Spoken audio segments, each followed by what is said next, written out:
Hello and welcome to Royale Without Cheese, our bi-weekly podcast in which we discuss both the classic and the unknown of Hollywood and foreign cinema from the then and now.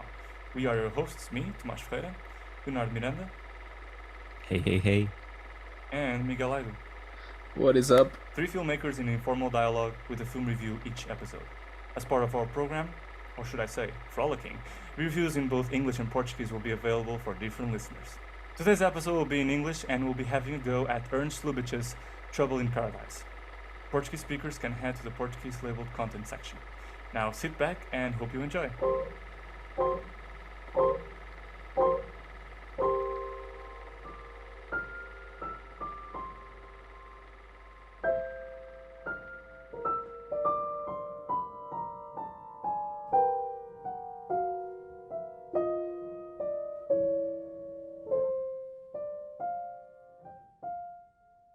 It was me essentially who chose Trouble in Paradise.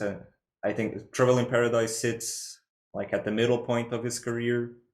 He started making films in 1915 in Germany, like silent shorts, and then he died in 1947. His last film comes out in 1948. It's finished by Otto Preminger. Yeah, and he has like three distinct phases, I would say. Even within those phases of his career, there are still many distinctions that can be made. You have the silent period, you have the pre-code era musicals, and not really musicals, but still with the same pre-code vibe and kind of deal. And then you have the post 37, because between 1934 1937, Lubitsch stopped directing for a while. He became like the head of production of Paramount. He got that opportunity, so he took it. Then he realized, I fucking hate this. This is shit. Want to make films. So he came back in 1937, and I'd say that then is probably the period of his most still well known and still impactful films. Even though Trouble in Paradise is probably considered by most people, most historians and cinephiles, like as his masterpiece or is the greatest achievement. I think he also said he thought it was his best film. Yeah, he said it was like the one that like, it was his pure style, the one where he came to like almost a perfect encapsulation of his style. And yeah, but that's Lubitsch in pure like filmography terms.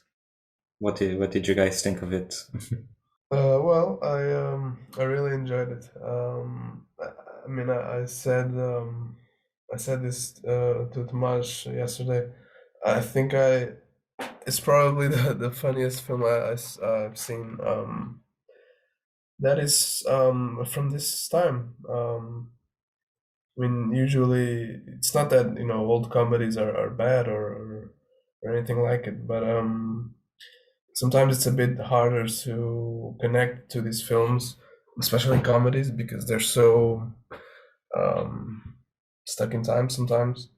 But with this one, I found it really amazing that I could connect with the film so well, and I laughed a lot of lines, a lot of scenes.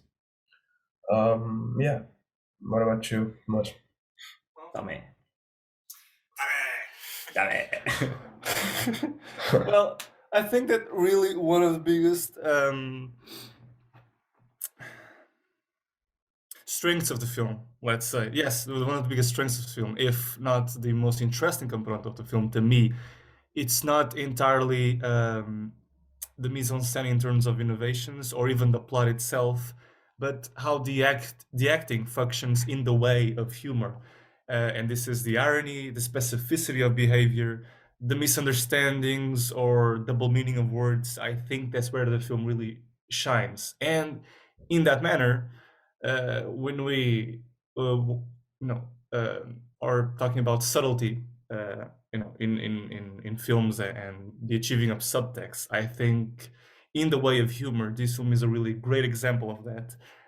In a way to really show character, even if the characters that are being presented to us, in my opinion, in this film, are really one-dimensional and cartoony.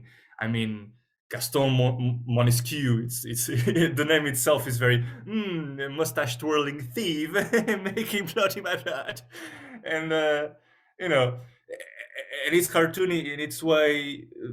For example, there's something very much of, how would you say it, archetypal in the way of having Gaston, the thief, and his girlfriend interchanging these exchanging, I mean, these skills that they have.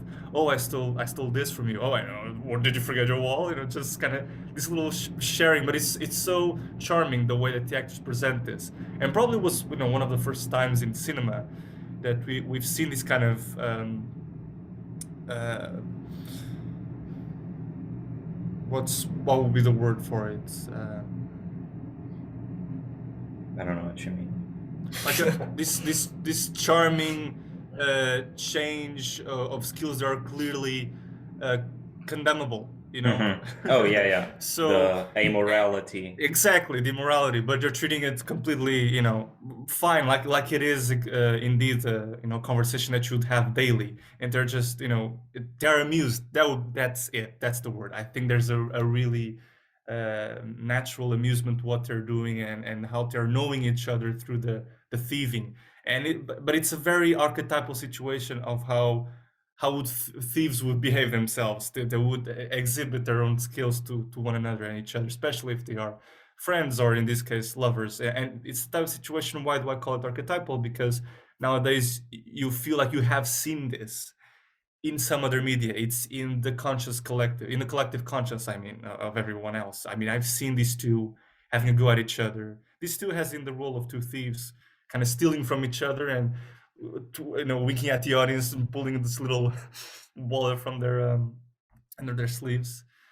And I think that precisely that what I was saying in the beginning is that there's a lot to be said about this film in the way of how they show character without saying anything, and through very strong and caricature-like expressions. For example, I really love the character of, I think it's he is Francois.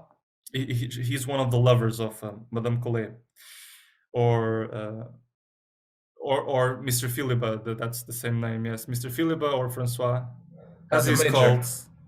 The major. Yes. There's also the major. The major is yeah. There are two different guys. It's the major and Mr. Philippe. Exactly. Like, I love the little interchanges between both of them. It's like when they're at the opera, and the guy is like, "Goodbye, Goodbye. goodbye." He's like, "Go out there," and then he goes. Listen, my lad, I wish you'd just say how do you do and go. Yeah, but he's always saying, "My good man, My good man." Yeah, exactly. And then his expressions when he's little by little realizing that Monsieur La Valle is Monescu, it's like. It's just, I mean, Edward, the actor is Edward Everett Horton, which is like one of his selling points, like in one of the reasons, like he was so celebrated as a character actor. He was known as like the king of the double take, which is you react to something and then you what? So like in every film he does like insane shit like that. He also stars in many like Ginger Rogers and Fred Astaire films. I had seen him before in Design for Living, I think, which is also a Lubitsch film. So I was very happy to see him again, because he was one of the best things about that film. I think he's very. I mean, to me, the word he's delicious. It's delicious to see him playing such a comical villain. Yeah, because he's so dumb.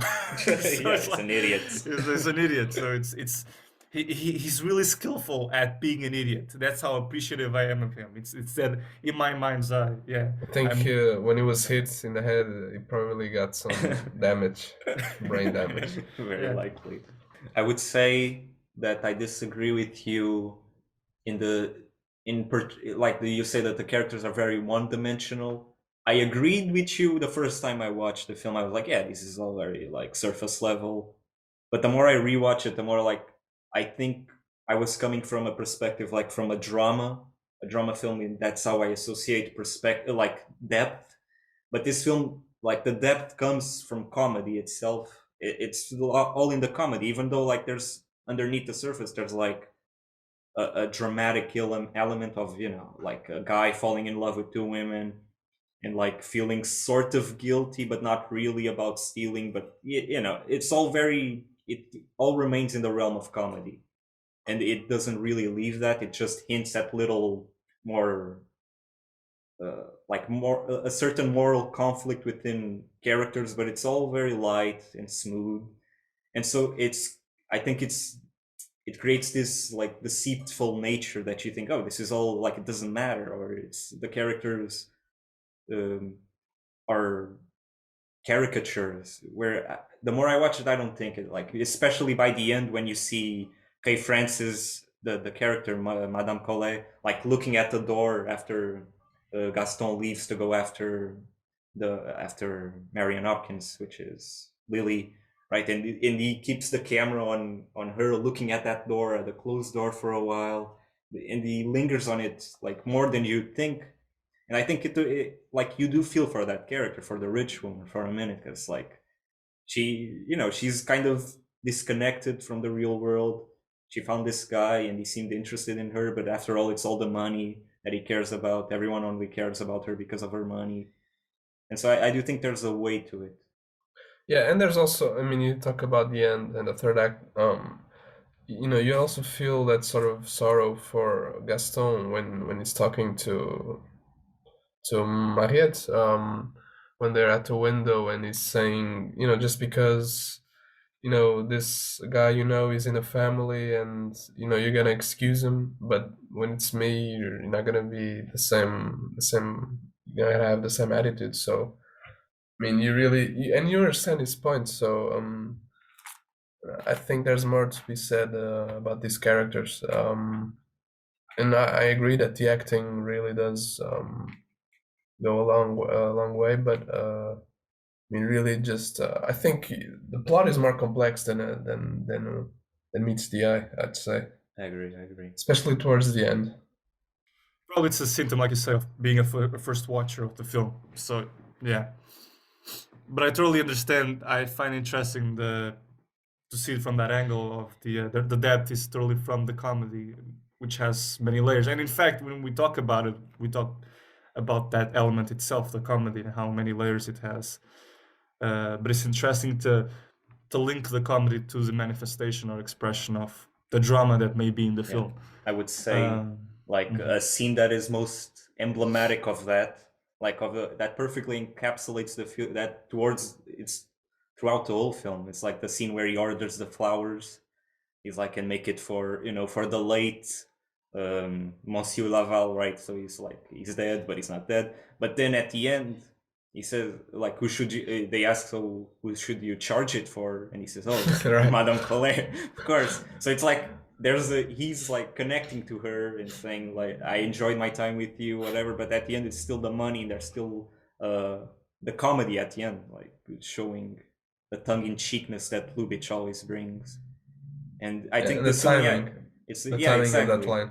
exactly, and the perfect balancing between cynicism and a little bit of romanticism, just a little, you know, an underlying Current, an underlying current, right? yeah, exactly, a little sadness, a little melancholy.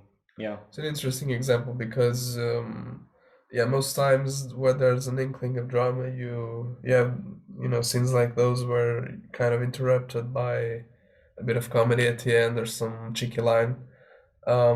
Except maybe for the end. So as we said, probably the most sort of the longest bit of seriousness is towards the end. But then of course you get interrupted by that line that Kay says, like, Colet and company, as she looks to Gaston, which was nice. But yeah, that scene you said specifically, I mean, it happens all the time in this film. I mean, the drama can't see too deep because immediately you have to throw in some line. That was really interesting. yeah, it's a very, he's like always looking for a joke. Like there's a line in one of his films, which is To Be or Not to Be, where a character says, a laugh is nothing to be sneezed at. And he's like, okay. He's like, if there's a laugh here, we're gonna go for the laugh. And I don't think it ever, unlike certain films, like a Marvel film, for example, where they try to put laughs just for, just to make it. I don't even know why, but here I feel like it doesn't. On the respect of Marvel, just to compare it to humor in a Lubitsch film, and to answer to your question, which was like, I don't know why to do it. I've seen Kevin Feige say why. He basically uses the laughter as an instrument, a device to really easily uh, grab the audience's attention, and so they can, because through laughter, as we know, our daily lives, we use laughter to really instantly connect with people on a first basis, on a first impression basis, and that's how we become friendly with people very quickly and very naturally because of laughter. And that's where he's coming from. I've seen him say that. That's what I want. If you get them to laugh, they become like it. They empathize with the characters. I want to see more of this guy. I want to see more of Doctor Strange. Yeah, but they even use if it so I'm much. stupid. It becomes much more than just. Oh yeah, definitely. I'm just saying what is his rationality behind it. I I don't understand. agree with it though. It makes sense, and But like makes sense, for what he wants and for what Yeah. Marvel movies are. But it's also very manipulative. Very manipulative, It's and it not becomes very genuine. It's sour milk, sour milk. It's just No, and it gets to the beyond. point where every character is funny Yeah. and everyone is making Exactly. a joke at all. That's at the everything. problem. It's like they have no actual character. They're all just a funny guy Yeah. with different flavors of funny guy, but they're all the funny guy. Or if the script, like, oh, we need a joke here. Who do we have here? Oh, there's the Hulk. He'll make a joke, sure. Fuck it. It's like, understand the character first. I think While that's in more Lubitsch, important. it's all part of the universe of how things operate, and it's consistently there. Yeah, the world is funny. Like the movie opens with that, also very Lubitchian. It's very celebrated as well. How do we present Venice? Yeah, so we start with the trash, like the trash man picking up the trash. That's a very interesting beginning to a film. I was very confused. I was And very then you see confused the little with that. boat and the little river, Yeah. and then you see Venice. Like it's because he's always trying to. How do we do something without doing it? I think that's very interesting, the way he opens and how you describe that he chooses to open based on that question of what's the way to do this. That is, how did you say it? How to do it without doing it. Yeah, how to do it without doing it. That's very interesting. I'm gonna start using that. Yeah, How to do it without doing it. I think that comes from Yeah. the screenwriter, which Lubitsch worked with a lot, which is Samson Raphaelson, which is like a weird name. Jesus Christ. Yeah. But yeah, you That's worked a- with him on a bunch of films, on some films, some of his best films as well. And yeah, he was talking about the Lubitsch process, and he was essentially like, how do we get to a place? So we want to set up Venice, and what's the traditional way of doing it? So you have a wide shot of Venice, and you go to a close shot of a gondola or whatever it's called, yeah, and then you go to the place where you want to go. You go to meet Gaston at whatever he's doing. So how do we do that? How do we get to that place without doing it? So he's like, okay, there's the trash man, because there's trash in Venice, right? And how do they transport the trash in Venice? Probably through gondolas. So, start with the trash man to the gondola, and then he starts singing O Solo Mio or whatever it is with a deep voice.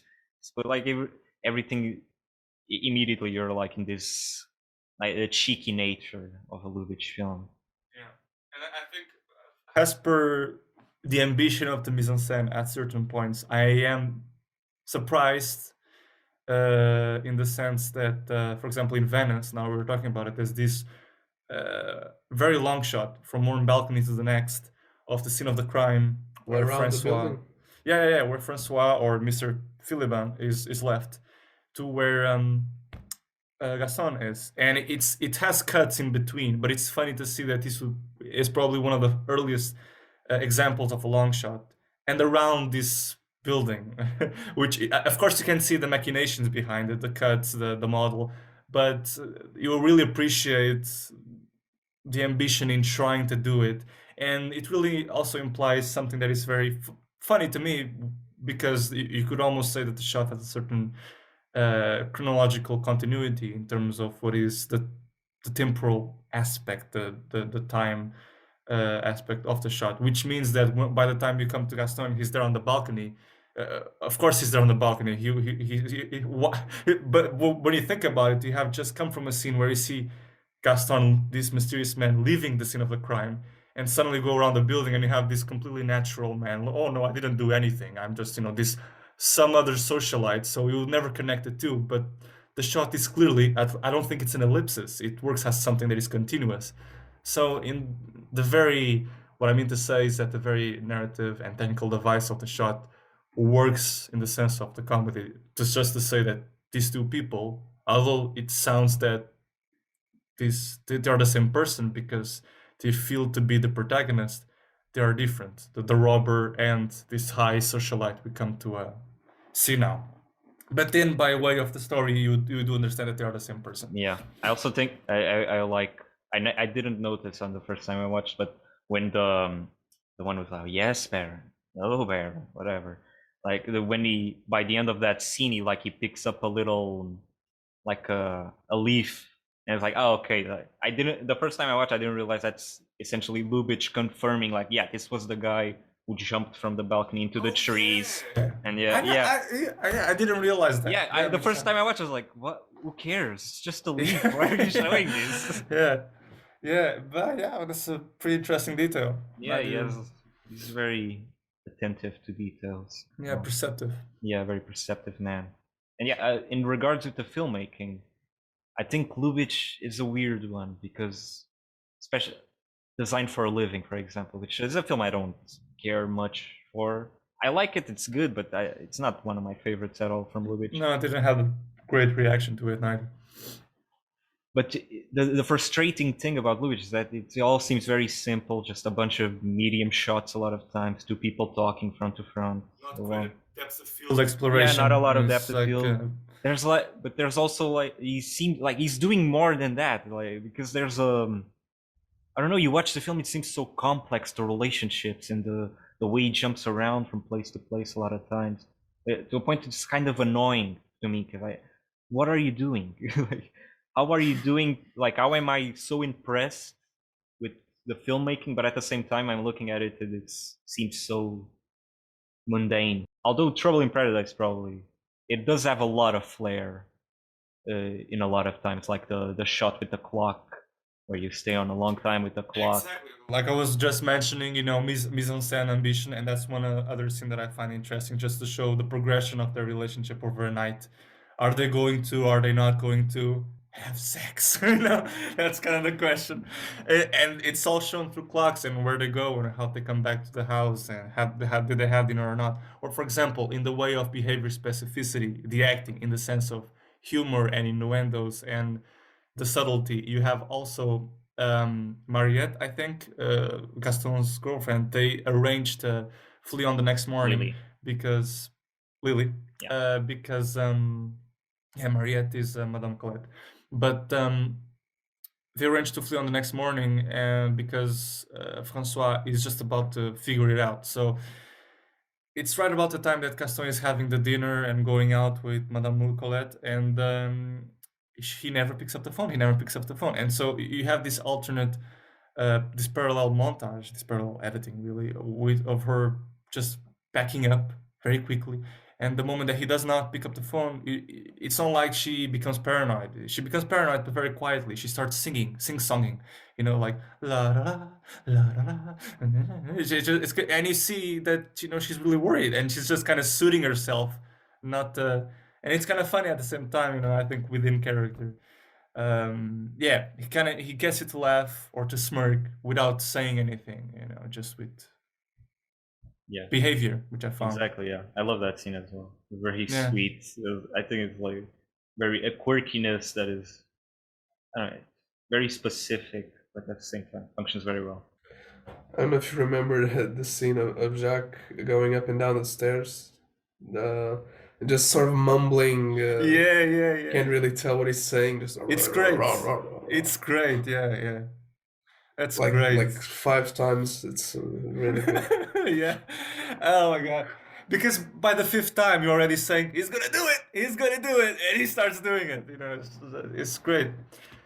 When a filmmaker kind of makes you interact with the characters like this, like if you were this virgin spectator from the beginning of the 1910s, still interacting with film for the first time, we still have that impulse from the very early days of film to interact with characters, which I find interesting. And so, on this particular case, you have this situation that you brought up of the waiter going down the stairs.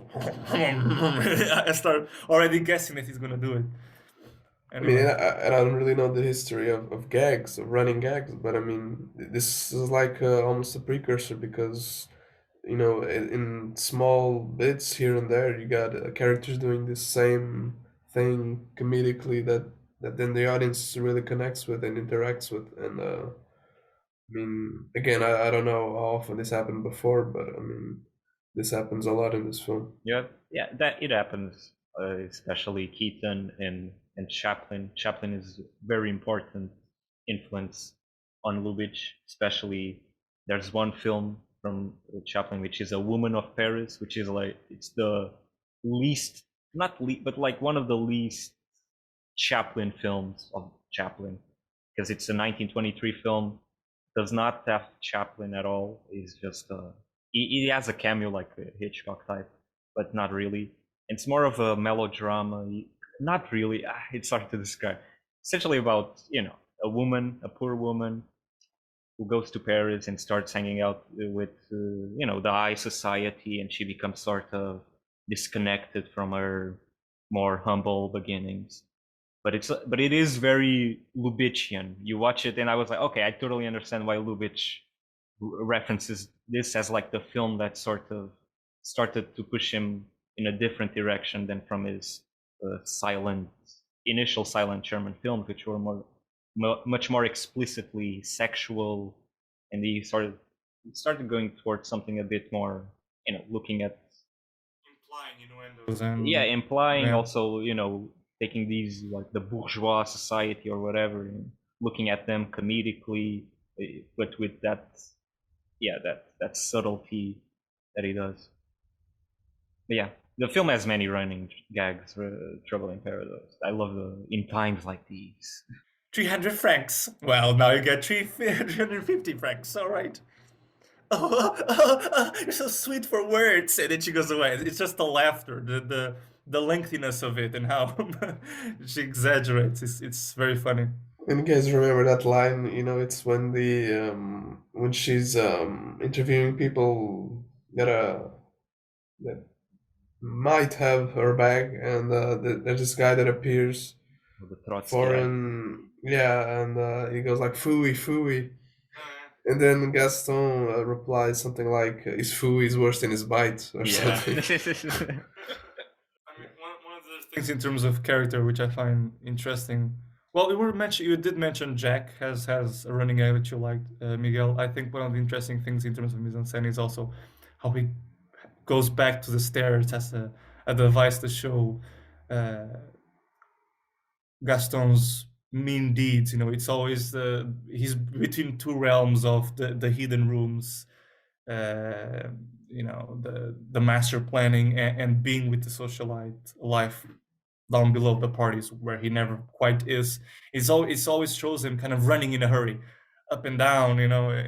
Kind of always between two worlds, and the stairs are always so much turned to show that.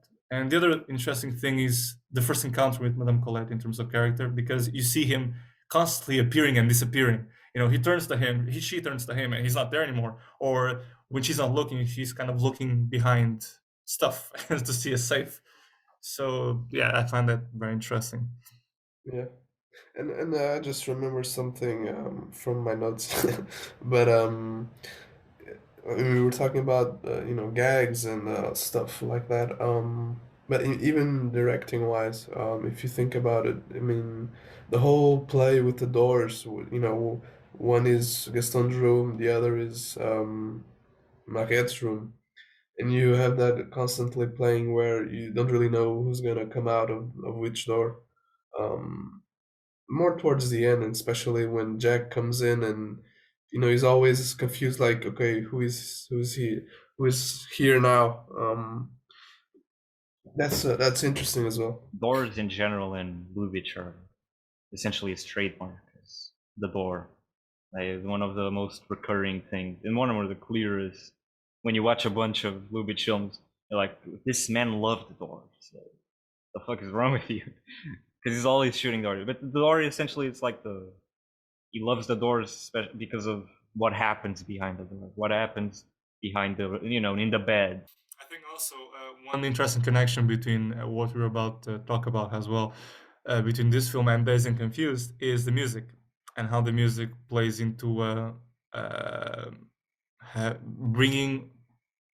Well, of course, in both films. It's not as if they are the same meaning or the same function precisely in both films, but it brings has in a way of what they have in common is a certain likeness.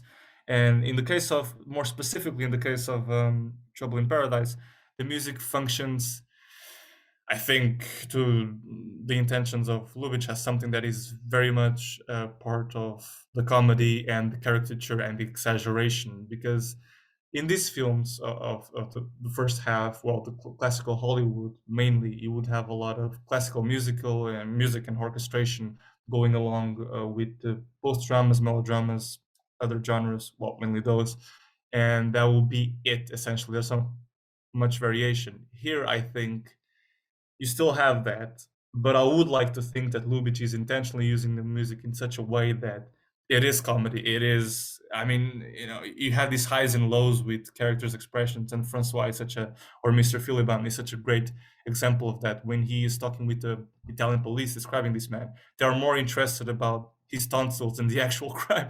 And it's all, I think in that scene is a good example of how the music goes along with the actions. And also, once again, in terms of behavior specificity, how he's playing along with the language, and in terms more, and to another level, the acting is also part of the music.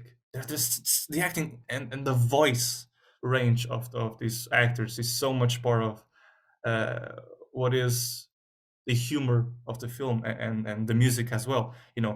On one end you have the Italians going, and he goes, so this happened, okay. It becomes calmer, then he goes there. So it's a dance. It's such a choreography. I think that's the word I have for it. Yeah, I guess Gaston and Mariette have a lot of these sort of intimate one-on-one dialogues where it's really like dance, as you say, like small poetry, very They call intimate themselves moments. they call Yeah, themselves names, like in little steps. it's almost like they're singing or they're starting to sing something.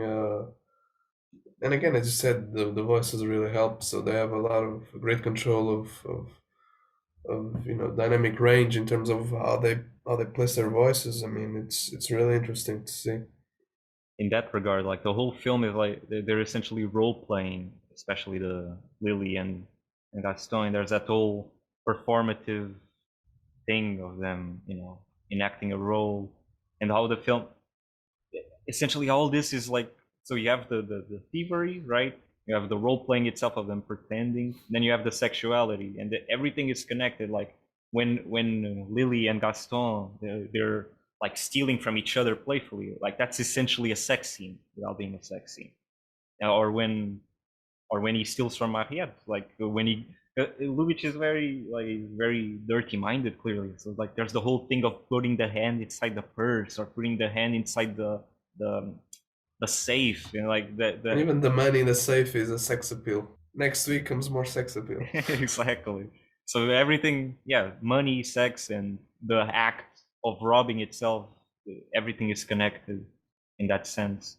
I think Yeah. it creates that mood of the film of everything is sensual, erotic, but without him directly going there.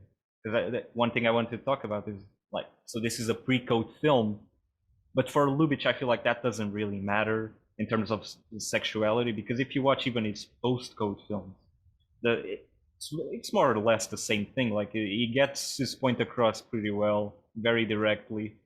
it's like for him it didn't matter that much. What mattered, and specifically in this film, is the morality, because in the film the thieves win. Like it's not that they win, it's that they're, by the end it's all very light.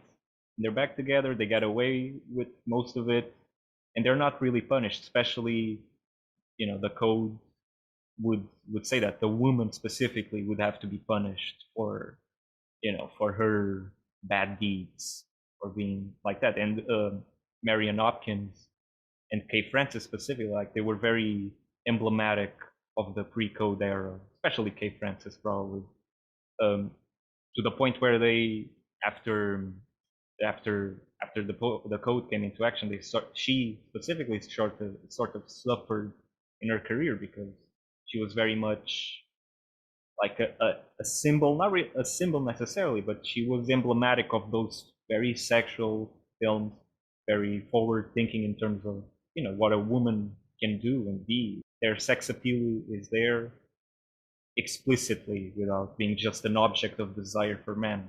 They have sex appeal, but they're also other stuff. They have other stuff. Yeah, I mean, in that regard, this film, the film constantly questions gender roles, and who is a secretary, who isn't, and what is marriage, and what isn't. So I mean, yeah, it's when you look at it historically, considering it was pre-code, I mean, you really get a sense of these last or late experiments that they were being allowed to do before eventually it stopped. But I think the film gains complexity in all of these things, that is able to explore beyond just the love triangle and then the comedy. The comedy around it. I just wanted to add something, which is about the music. I mean, for me, I think it's a little disappointing that the music doesn't reflect as much the sort of sensuality. Although it reflects a sort of comedy light nature, it's all very serene and jolly. I think it's pretty much it. It doesn't do much else. At times it becomes a bit. It reflects the comedy, like when Gaston is going up and down the stairs, and you have sort of the violins sort of emulating that behavior, which is a specific case where music really comes to aid the comedy. But I think in most cases it's just that theme sort of repeated, which is interesting and sort of fun, but doesn't do much else. And when Tomas, you were talking about comparing to Dazed and Confused, I mean, I think Dazed probably does a better job because it really serves as an identifier of a time, and all these music by Aerosmith and all these bands. So for my taste, but yeah, we'll be A talking little, about that. yeah, a little bit, but I think in terms of what is the purpose of putting this music here, it probably has a better effect in Dazed and Confused than What I will Trouble in say, Paradise. though, is that, right, like, it's 1932, so music in films is still very much being figured out. Yeah, it's true. And so, although I completely agree with you, I do feel like it's missing more sensuality in the music itself, and a bit more cohesiveness musically. I will say that the film doesn't just do what was typical of a lot of comedies back then, which is the Mickey Mousing, which is the music repeating, like mimicking what the actors is doing, right? They walk, like the fat guy comes in, boom, boom, boom. It's like it does much more than that. So it has a theme, it has a recurring motive, and I think that's very. It goes to show that Lubitsch was already clearly, because he also comes from musicals. He was using music as much more than just like a companion, but also as a punctuation. That's all for today, folks. If you'd like to reach out and suggest a film for the next episode, you can find us on the podcast official Instagram and Facebook pages. Thanks for listening, and see you next time.